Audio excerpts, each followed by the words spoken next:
Okay,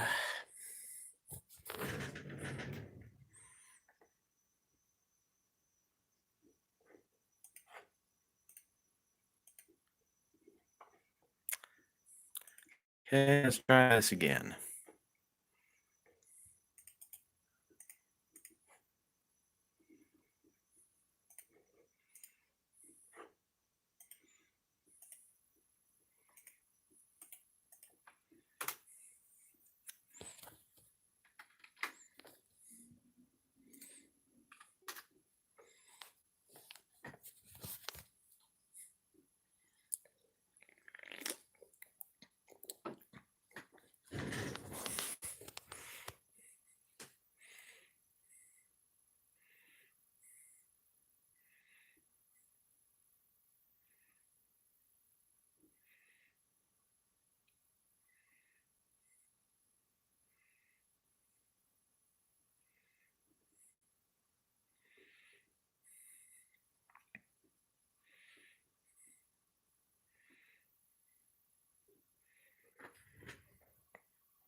Hello and welcome. This is Captain Omni. Yep, this is the Captain's Q&A. So, without further ado, if you're here,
Hmm. Yeah, hello there. One viewer. No, well, welcome to the Q&A. Oh,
hmm.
One view. Hello, welcome to the Captain's Q&A. I am Captain Omni.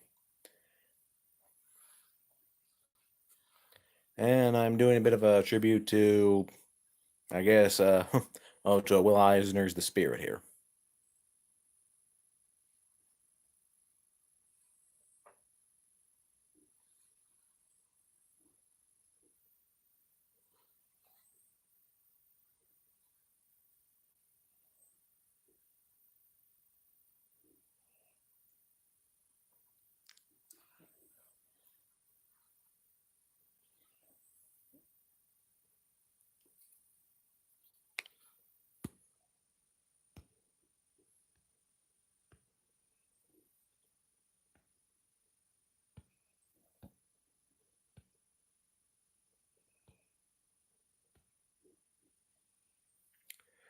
Hello there, I'm Captain Omni. Hope you and hey, Marion. Yep, I'm back. Decided to do a bit of a, call was over, so I decided to do a bit of a, for this one, I decided to do a bit of a tribute to Will Eisner's The Spirit. Underrated character. The very, very, very bad movie. Thank you for that, Frank Miller. But, yep, Q&A is still gonna be going. So, and we got another one. Hey, hello, welcome. Yep, welcome to the Q&A. Yep, doing a bit of a, like I was just saying, I was doing a bit of a tribute to Will Eisner's The Spirit on this. Yep.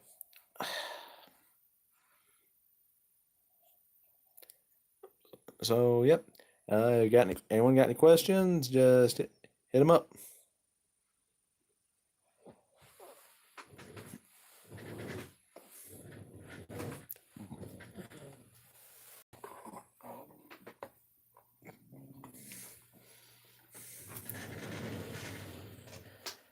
what are your thoughts on this 1970s Incredible Hulk series with Bill Bixby? Oh, that's just a classic. That is just a classic. And you can't go wrong.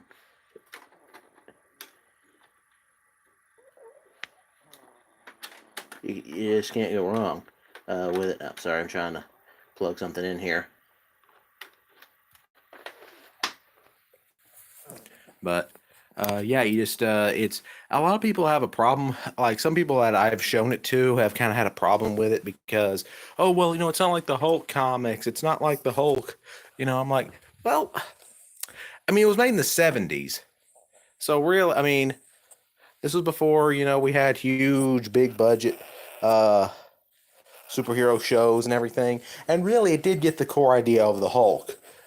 He, you know, I mean, it was just a good show. I mean, it had a really good setup too. So, I'm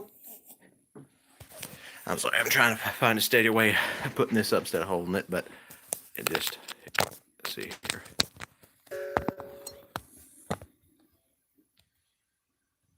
Yep. So yeah, it was just a really good show, and kind of a fan. It's one of my favorites, mostly because it just again it really got the core idea of the Hulk and the tragic nature of the Hulk. No matter where he goes, he can't settle down. And it's a really good show. I mean, it's the show that really made me a kind of a Hulk fan, really. Uh, yep. Oh yeah, thank you for that question, Marion.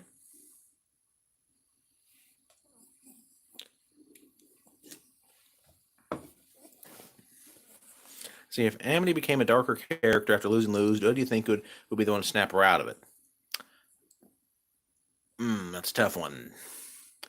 Honestly, I'd say, well, I don't think it'd be Ida. I think Ida would probably be a little too caught up in herself to. I mean, not that she's a selfish character, of course. No, kind of is, but not that. But more just because I think I don't think she would necessarily listen to Ida. I think it would be Ed or M that would kind of like help her through it because those are brother and sister. That's I think those two would really be the ones to kind of like snap her out of it. Then again, I love it Ed and M, so it's could be biased on my part.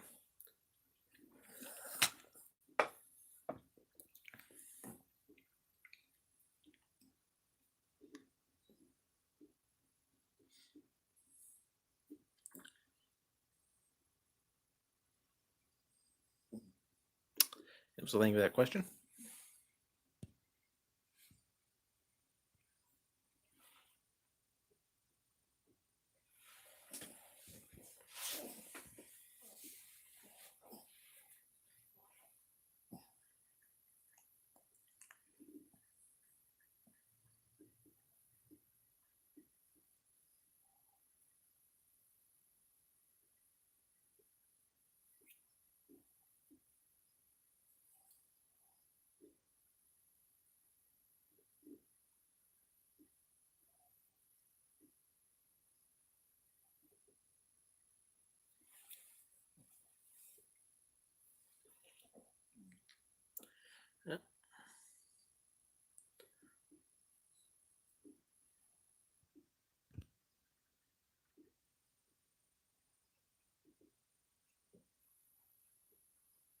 At the end of the first Spider-Man game, do you think that the symbiote inside Harry and the tank could be different symbiote from instead of Venom?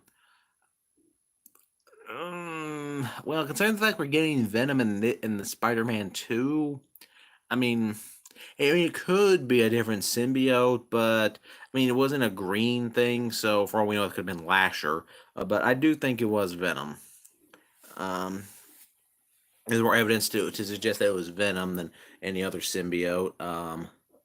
Really, just those. I mean, really, the main. Speaking of games and symbiotes, one of the weirdest things was in the Amazing Spider-Man 2 game, where they introduced Carnage in, before Venom. I'm like, really? How does that work? I mean, they didn't really explain. It was like, oh, by the way, here's Carnage. Yep, here's Carnage. Just, I mean, that game was all right. it wasn't a Marvel, it wasn't a Insomniac Spider-Man, but it was all right up until that point.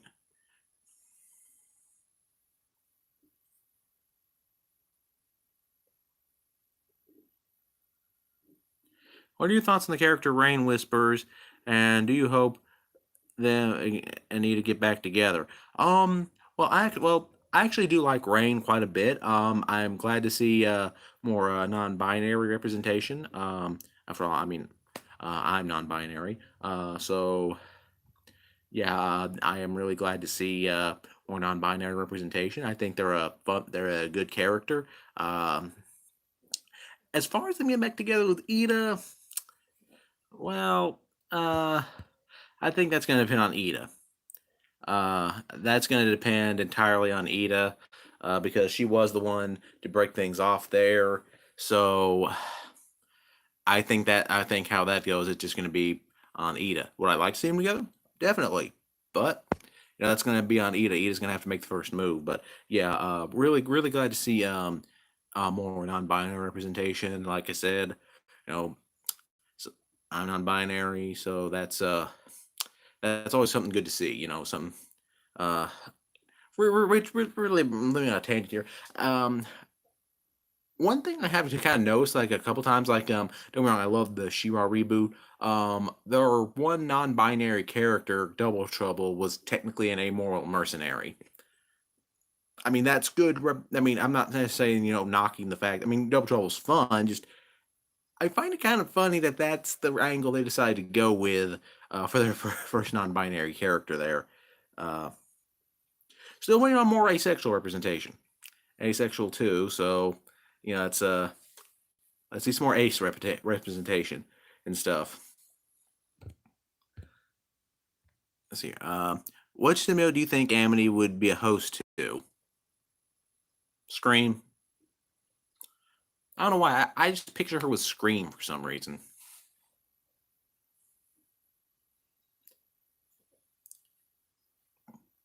I mean, you might think, okay, well, what about Lasher? Because she used to have green hair, and Lasher's green. Well, it's mostly just the fact that I just, I mean, I don't know. I just for some reason my mind's just going to Scream immediately with her. So,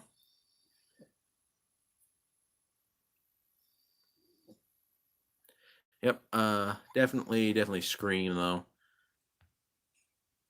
Uh, if not Scream, I guess if I had to think of another one, yeah, I guess if it's not Scream, it would probably. I could see Toxin. I think Toxin would be interesting. Amity and Toxin.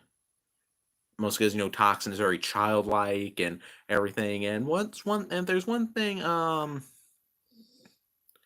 was your reaction when Ida got her harpy form? I thought it was awesome. I mean, like harpies in general are kind of an underrated monster. You don't really see them in much. So like just like oh, harpy form, owl harpy. Hey, good for me. I'm game. Yeah. Plus two, it's like again it kind of did open like a couple of like fanfic ideas for me. Oh, so oh hey bizarre guy. With Gunn talking about horror Gilligan's Island, what classic TV would would you give a horror makeover? For me, Happy Days. Happy Days. Okay, I know you've definitely got your own idea for like what would a Happy Days horror be, but for some reason all I'm thinking is as American Psycho, except it's following the Fonz as the Psycho. Uh, yeah, but that's just that's all. That's one thing on my mind just going to with a horror Happy Days. Um, but no. Honestly, it might sound a little cliche, but I would honestly go with Bewitched. Like, okay, yeah, there are witches in it. I think okay, that's technically horror already, kind of, but like I could really see it too. It's like I mean, think about it. A guy. I mean, what is the plot of Bewitched? A guy marries a witch, doesn't know she's a witch until the honeymoon. You could really kind of play that for horror. Like, it's like, especially if you go with like the idea that Endora, Samantha's mother, is actively trying to like uh, you know, uh, hunt them down, and really, I think that would be an interesting idea. Wait, that would be a good one to play for horror. And so yeah, uh, yeah. If not that, then definitely I Dream of Jeannie, because like you could easily play like okay, she's fairly but how I now if I was doing I Dream of Jeannie as a horror movie, I would actually play it as it's not so much Jeannie as the one that's evil, the monster necessarily. It would be honestly it would be the captain. It would be the commander. Oh, stuntman. Oh, okay. um yeah, but it would actually be the commander who was the monster technically, if only because like okay, Genie has to grant him wishes, and while she's not evil or anything, like I would have it be like the powers going to his head. It would kind of be like a reverse Wishmaster almost, where the genie in this scenario is not the monster necessarily. It's the guy, it's whoever's got, it's the person like going mad with the power of hey, anything I can wish for is going to happen. So like I would really be playing with that. It'd become almost like a Death Note scenario where oh, the more it's you, the power is used, the more you kind of go, uh, getting in a flat. I don't know. Maybe that's where I'm kind of pulling some of that from. I don't know, but, uh, but yeah, it would definitely be a kind of a that kind of thing. Because here's the thing. I know it's easy to go with the whole like the genie's a jerk and like he's going to or evil and is going to like give you wishes you don't want. But I don't think there's ever really been that many movies where or even stories where the idea is the person that has the genie is the one that's awful, and it's like and the genie has to grant the wishes. I mean, because think about it, like that is like reality warping at your fingertips.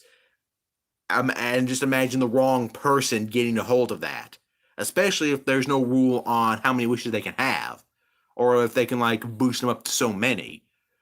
Because think about that, that is an underrated idea for a horror scenario. But thank you for that question, Bizarro. Moving on. Well, Marion, I think I missed yours, a couple of yours. Um, do you think some of the people the Punisher have killed deserved it? I think a lot of the people the Punisher has killed have deserved it. Um, because I mean, let's see here.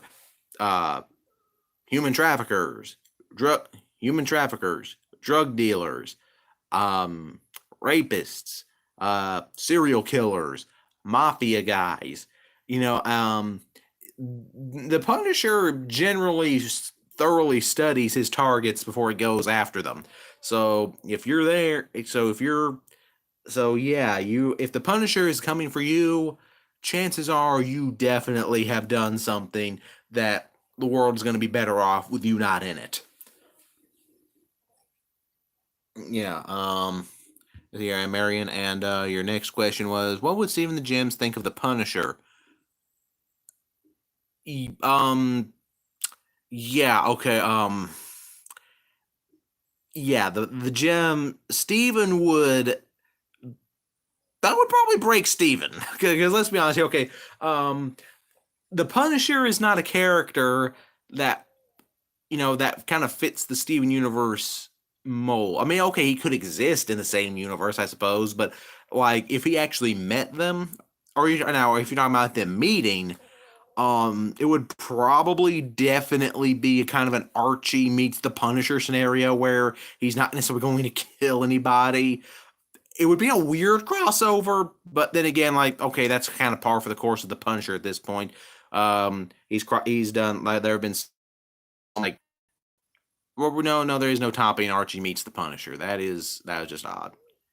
Jasper would like, yeah, Jasper would like Frank, but like if we're talking about just Steven and the Crystal Gems, um, Actually, you know what? I think that Pearl probably wouldn't think too much of him because, like, well, technically, this is the kind of stuff that happened in like the olden times. Like I remember humans have like like oh, if someone wronged their family, they'd go out and do it, or like this is like what knights used to do, like go around vanquishing stuff. I think Pearl wouldn't necessarily have a problem with him necessarily. Outside the fact that he's clearly breaking the law, but at the same time, she's like, well, it's technically humans have done this for millennium. So like someone wrong someone else, they'll like go out and take them out. And knights used to roam around and take out evil where they saw it. So I mean, by modern standards, yes, he is a criminal, but in the old, just like it seems like just yesterday, they would have been throwing him banquets or something, that kind of thing. I mean, because keep in mind, this is Pearl. Pearl is the one. I'm not too. Honestly, I think probably think Frank was kind of cool. No, because like okay, because he's essentially the quintessential action hero, sort of. But yeah, Steven would probably be horrified. Steven would probably be horrified. Garnet would probably be like, yeah, stay away from Steven. I know you're probably not going to hurt him. I definitely know because you don't. That's not how you roll. I can see the future, and you're not. But I'd rather you not scar him for life. So yeah. Thank you for that question, Marion. See here. No new questions. Yeah, but yeah, Pearl though. Yeah, Pearl. Keep in mind, Pearl. She does have the line of what when the power went out in Beach City, it was like whatever happened to hunting and gathering for you guys, for you humans? Like yeah, like going back to like caveman times. So yeah,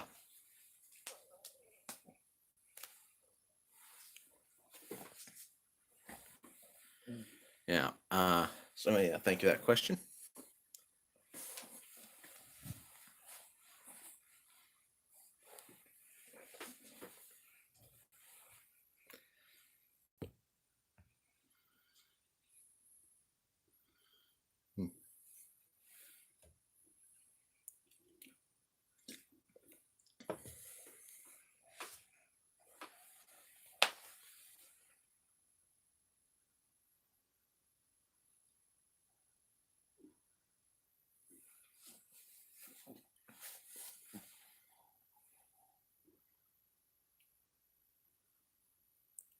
Going on Venture Brothers here. Who would win, Dracula or Yoda?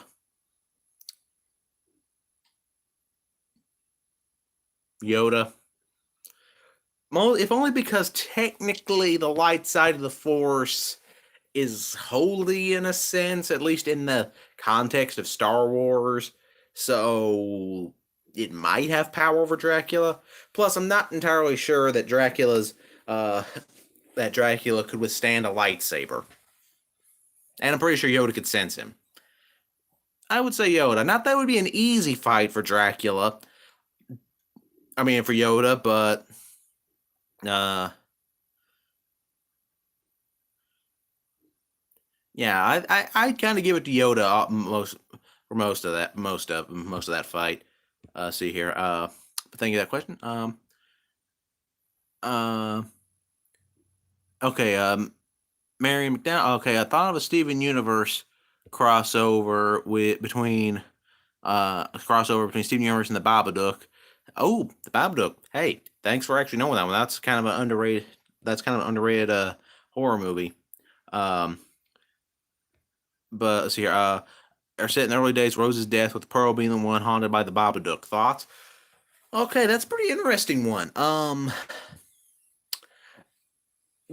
I think that would actually be pretty interesting to see because uh, I think it could work. I mean, really, because the whole thing about the Babadook is it shows up to feed on people's grief. So, uh, it's kind of like it's kind of so I think that could work. Though I am pretty sure, like push came to shove, if things got really bad, yeah, they could probably beat the crap out of it because, well, super aliens pretty much. So I'm pretty sure they could do it, and they're technically magic too. So I think they could have some kind of a take to be able to take the Babadook if it got too far. But I do think that would be an interesting story. I mean, I would read it.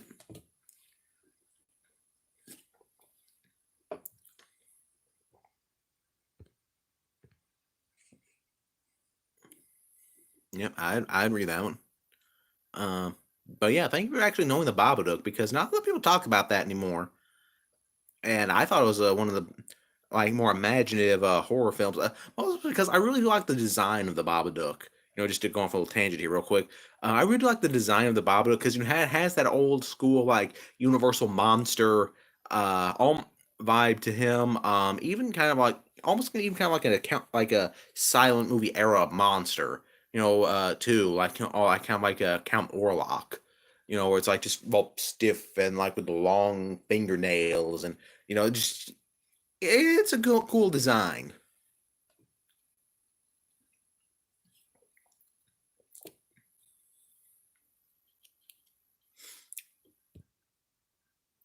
The short film that originated from it originated from was also pretty great. Yeah.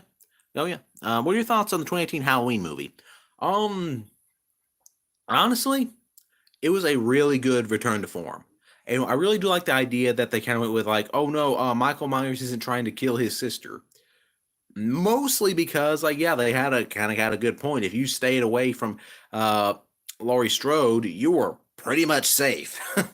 um So yeah, but I do like the fact that now I have heard rumors that they are going back with the idea that Michael does have a surviving family member and he is trying to find said surviving family member. And to me, that kind of does work in a sense. Like, I mean, here's the thing. Like, okay, but okay, before I go off that, yeah, but yeah, just sum up on Halloween 2018. Really thought it was a great return to form. I do love the fact that they showed most of his kills like after the fact. Kind of like you might kind of like to get the sense of okay, here's the horror. Like what is like to try of like bring the idea back to because we've seen slasher movies, and but I really do think that was a good call because at the same time it kind of brings it back to the idea of okay, what is wrong with this guy? That under like that shock and unmiss like what is going through his head kind of thing, and it's a kind of a question you don't want answered. Um, so I really do like the one with that, but anyway, like I said, I have heard like some rumors that in Halloween Kills he is going to be like still looking for a member of his family. Um, yeah, so I think that would actually really be interesting because I think would kind of work because you've already established in Halloween that he's not necessarily going for any like particular target, you know, and it could just be like like I'm not sure exactly how they would do that, but I think the way they could explain it, if it is for a family member, is it's Michael like just deciding to like, huh? I actually do have some family still alive. Maybe I should go fix that. It's like because here's the thing: the less you know about Michael's motives, the better. Um, Okay, Bizarro. I liked him for a man in his 60s, barely did anything for 4 years. Michael's even gotten stronger. Yeah, I do think it's because the evil has festered, kind of, and he's just like like kind of like ripened, I guess. I don't know. So yeah, Marion, what do you think makes Michael Myers so scary in your opinion? Because honestly, it's because we don't know what's going through his head. We don't know why he does what he does.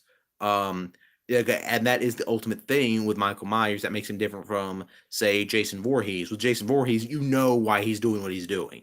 He's still scary with it. It's still, he's still a, but at the same time, you know why he's doing what he's doing. With Freddy, some people have said, okay, well, how is Freddy being pure evil different from Michael being pure evil? Well, here's the thing with Freddy, he's kind of a jokey with it. He's kind of joking. Like even the more serious Freddy still has this kind of human characteristic to him. Where it's like, okay, he's getting some kind of enjoyment out of it. He's getting something out of it, be it revenge or just because he's a sadist.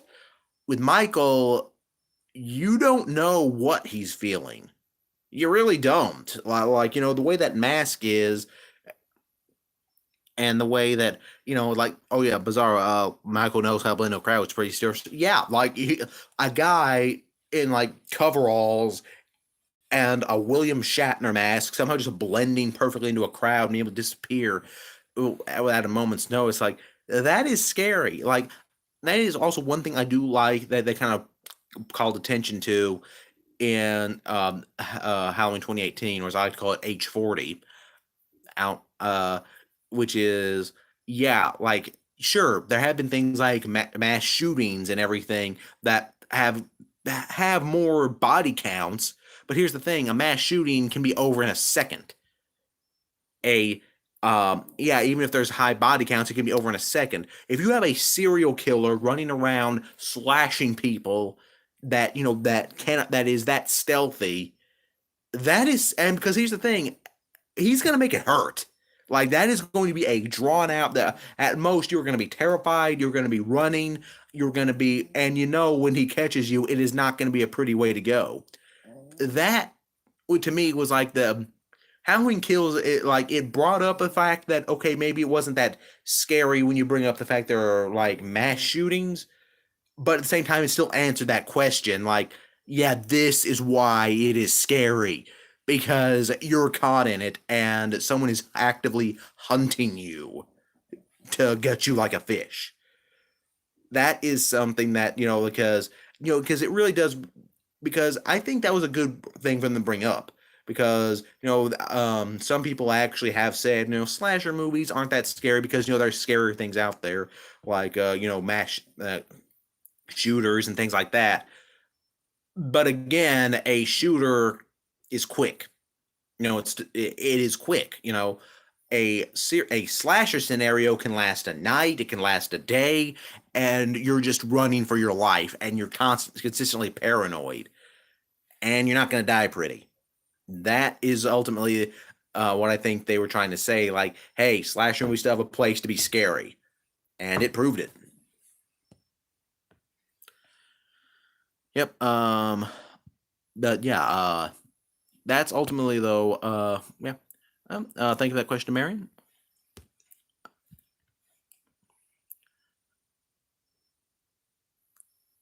Yeah, it's here. Oh yeah, and you said, and the fact he just snapped. Actually, we don't even know if Michael snapped. We don't even know that much. We don't know. Like, it just, he just decided to do it. He just decided to do it. uh, I could see a Bizarro guy. I could totally see the Phantasm DC as a slasher. Yeah. Funny enough, the Phantasm is based on an older character, the Reaper, which was essentially the Punisher in Gotham, except used scythe gloves to cut people up. Um, a vigilante slasher. Um, so yeah, I could definitely see that too. Plus, it doesn't hurt the fact that the Phantasm kind of dresses almost like Ghostface. Seriously, make the hood completely black, not just gray, and make the mask white. That's basically just discount Ghostface. Speaking of, I really am hoping that Scream 5. I'm calling it Scream 5. Um, Scream 5 ends up being good. I mean, I know some people are kind of worried that, oh well, it's the dump. It's in January somewhere. I blame that on COVID. I blame that on COVID. I think plus at the same time, though, I can also see why they would kind of want to push it just a little bit later. That means if only because if it came out, some people say, oh, it should come out during Halloween. It would be going up against Halloween Kills if it did that. I'm pretty sure, like, okay, yeah, that this is two slasher movies coming out very fairly close together, and one of them is going to be Halloween Kills, a direct sequel to a not very successful reboot. Yeah, no, we're not doing that. I can understand why. I can understand why that would but good as many Scream fans as there are. I'm pretty sure. Yeah, that's not gonna fly. That would not turn out well. Let's see. But let's see here. What are your thoughts, Marion? What are your thoughts on Godzilla vs Kong? Loved it, loved it, loved it. Um, Oddly enough, it's still not my favorite MonsterVerse movie though. Don't get me wrong, I loved it. I really did. My favorite MonsterVerse movie would still have to be Kong versus the Kong Skull Island. Now that's just because um, that is literally just because I'm a huge King Kong fan. I really am. I love King Kong. Now that's not to say I don't love Godzilla. I loved.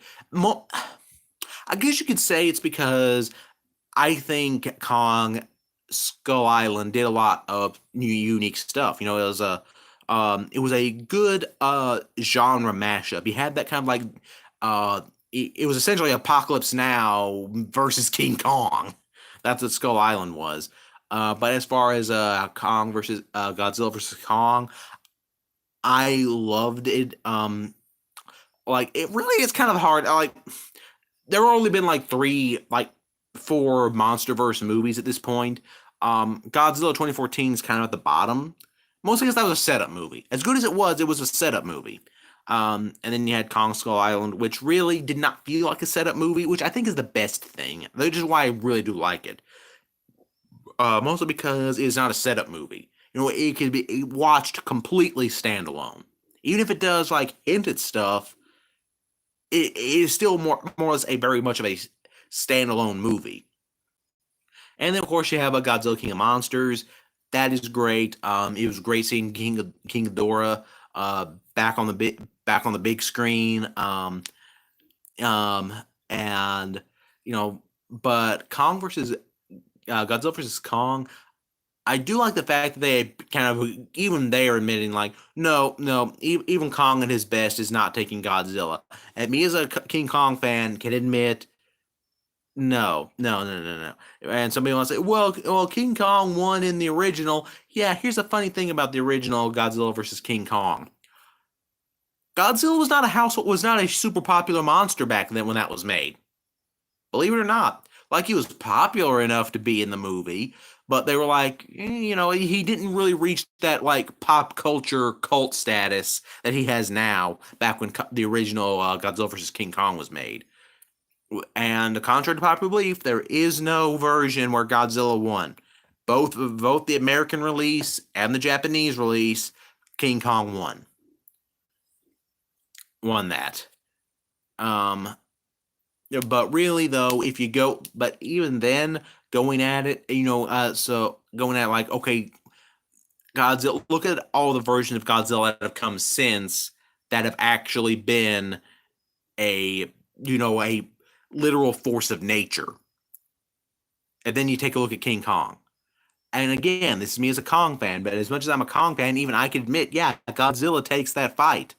I mean, he's a giant radioactive lizard that can shoot literal shoot atomic breath. Even in the Kong versus Godzilla, they kind of had to like give Kong an edge with like the Godzilla fin axe thing. They knew that going in there that they had to give some idea that this was a fair fight. See here. Zero guy. But thank you for that question, Marion. As an old druid once said, to see this January, the mitts are mixing with the top dogs. Points if you get the reference. My mind's drawing a blank, Bizarro. What does Godzilla represent to you? Honestly, to me, Godzilla represents a natural disaster. Might be a common answer. Oh, mutts. Still drawing a blank. Yeah, I'm still drawing a blank, man. What does Godzilla represent to you? Yeah, like I said, natural disaster might not be the most original response to that question, but at the same time, it's just I think it just sums it up. Really, it does. The question does remind me though of a line of thought that really I was pointing out to a friend the other day that basically a lot of people can go with the idea that kaiju movies and kaiju stories have a lot in common with Lovecraftian stories, because they're both stories about giant beasts that, can destroy humanity and everything. But here is the ultimate difference that I've noticed, and it does play into how Godzilla generally is. Oh, yeah, you know, I, I hate myself too because I'm an Asterix fan. Yeah, I don't know how I drew a blank on that one. Um, but yeah, the key difference, and this does tie in how I view Godzilla, is that a lot of people say, well, kaiju movies and Lovecraftian like cosmic horror have a lot in common. They do have similar themes, but ultimately the thing is, kaiju movies are often presented as kaiju are a reaction from nature toward man. Like, usually something's gone wrong, and like atomic testing or something like that, something humanity has done to warrant, this monster coming to destroy us. Lovecraftian monsters are generally, no, they're going to come. It doesn't matter what humanity does. They're going to come, and it's going to, yeah, we're doomed. Um, Basically, kaiju and Godzilla are nature's wrath against man. Lovecraftian monsters like Cthulhu are kind of like nature's indifference towards man. Yeah, so yeah. So yeah, what are your thoughts on the Three Stooges movie, Marion? Honestly, I liked it. I actually did like it. I actually laughed a lot. There are very few, like reboots. I don't even know why you would try to reboot the Three Stooges. But there are very few of those like kind of reboots that I really think work. But I really do think the cast was solid. I like. Obviously, they weren't the original like Mo, Larry, and Curly, but at the same time, I got a few laughs. I mean, it really did get some laughs out of me. Plus, the fact that you just had Mo beating up the cast of Jersey Shore. I'm like, you know what? I love that movie for this. Anything, just it just felt true to the spirit of the original. I do think they missed the mark in them getting too sappy. But at the same time, even the original Stooges kind of did some sappy stuff here or there when they guest starred and other stuff. So, eh, take it or leave it. But really, I do think that. I mean, I'll even watch it sometimes. And like, I mean, I don't go out of my way to watch it, but if it's like on something, I'm like, why not? Because there were some funny stuff in there. How does it compare to the original? It doesn't. No. But for what it is, I mean, it also could be because I'm not a huge Three Stooges fan. I was always more a fan of the Marx Brothers. As far as my like classic comedy troupe goes, I don't obviously. I mean, to hate the Three Stooges is sacrilege, but I was never a huge Three Stooges fan. But for what it is, I thought it was pretty funny, and it could have been a lot worse. So yeah, thank you for that question, Marion. This is not sponsored by Dr. Pepper, by the way, because I think I've been like putting the label in front of the camera.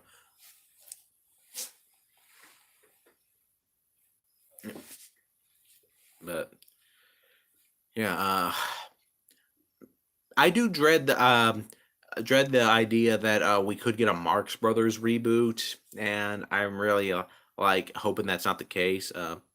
What did you think of the Asterix films? Would you believe I've never actually watched them? I've never actually watched them. Like I'm a fan of the comics, I never actually sat down and watched the movies. Never have. Yep, I actually never have. It's not that I've like gone my way not to. It's just kind of a thing of I never actually sat down to watch them. And I recommend them. Yeah, I mean, it's one thing like I want to watch them. And just like usually other stuff comes up, and I'm like, oh yeah, I forgot these are a thing. Yeah, honestly, but yeah, Marion, do you think after the new God of War that Kratos is far from the person he used to be? Oh, definitely, definitely. Yeah, Kratos. Kratos, yeah, he is like. I mean, let's compare. The last time we saw Kratos for the last game, I will destroy all of Olympus. Ah! You know, he was like we literally had a World War Hulk scenario with Kratos. Um, yeah.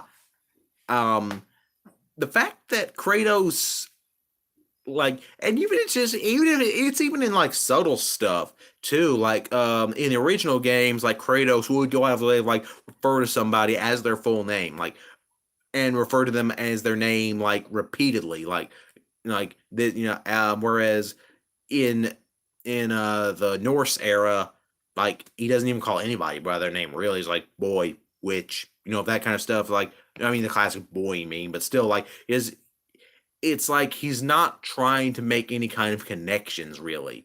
Um, like even with his son, like even with Atreus, it's at a point where it's like he clearly wants to, but it's like he's basically like done trying to really make any kind of like connections with anybody. Even if he wants to, and even if he's trying to with Atreus throughout the game, it's clear he's not quite ready to try in earnest to do that. Um, so yeah, I really do think though, yeah, Kratos is definitely I can't say he's healthier than he was or in the in the Greek era games. Um I mean I guess the fact he's not raging constantly has to be healthy for him, but yeah. But yeah, he's definitely a vastly different character. So yeah, thank you for that question, Marion.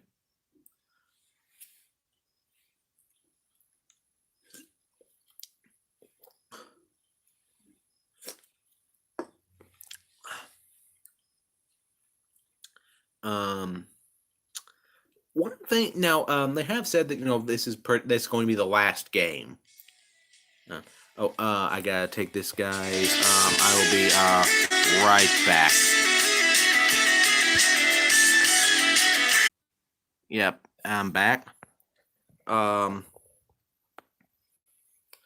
all right. Is everyone still here? Huh. Hmm.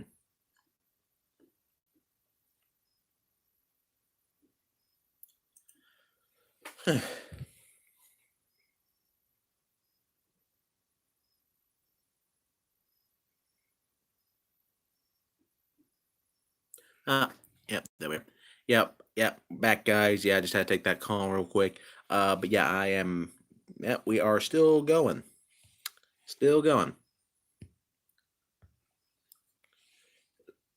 Yep. How does the DBS Broly compare to the original? Infinitely better. Dragon Ball Super Broly is infinitely better than original Broly, mostly because he actually has a character to him. It's not just, I mean, original Broly, for as cool as he looked and everything. Let's see here. Team Four Star just said it the best. That's really dumb, but he's so cool. But that's so dumb. Like Kakarot cried. Like no, he hates Kakarot because he cried for like 3 hours. Like really, that's yeah, that is yeah, there is no comparison really. There is no comparison. I mean, which is the better character? Um, I mean, Super Broly has depth. He's got like he has a cool he is a cool character. Original Broly is not. I mean, when I mention Broly, I don't even like the original Broly doesn't even come to my mind anymore. Really. Thoughts on Emperor Bellos. He's creepy. He's creepy.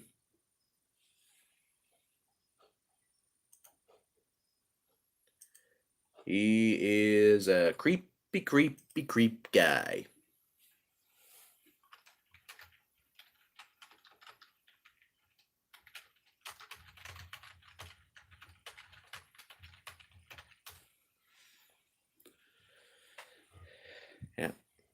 But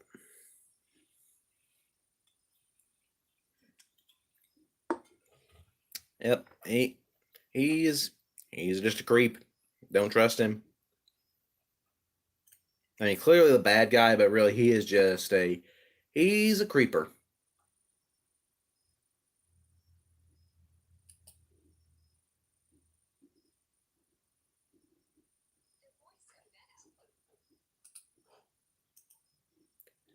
Yep. That I know it might not be much, but that's kind of my thoughts on him.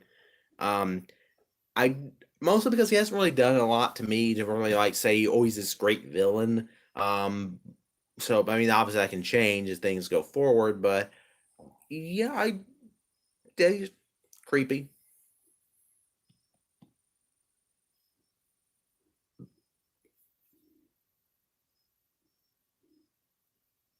Yep.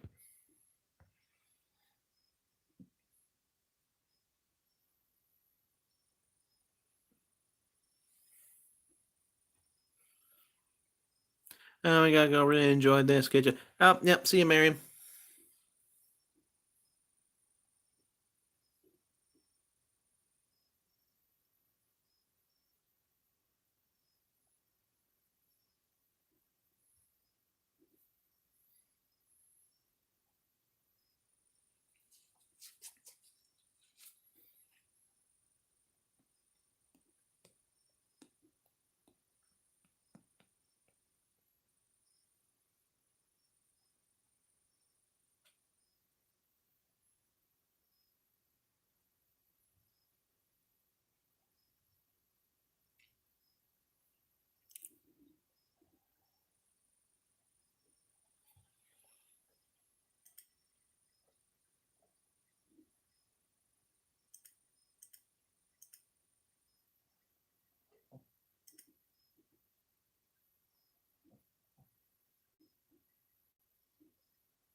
Hmm.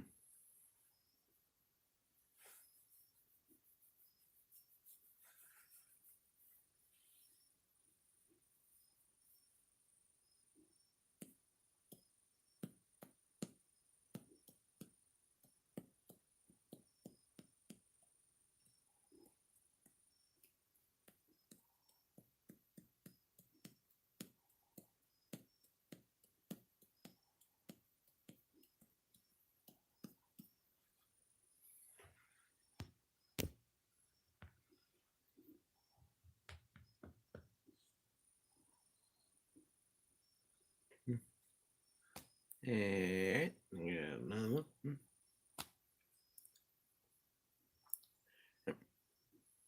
case anyone missed yep, just kind of a tribute to yeah.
Yeah, I think that'll do it.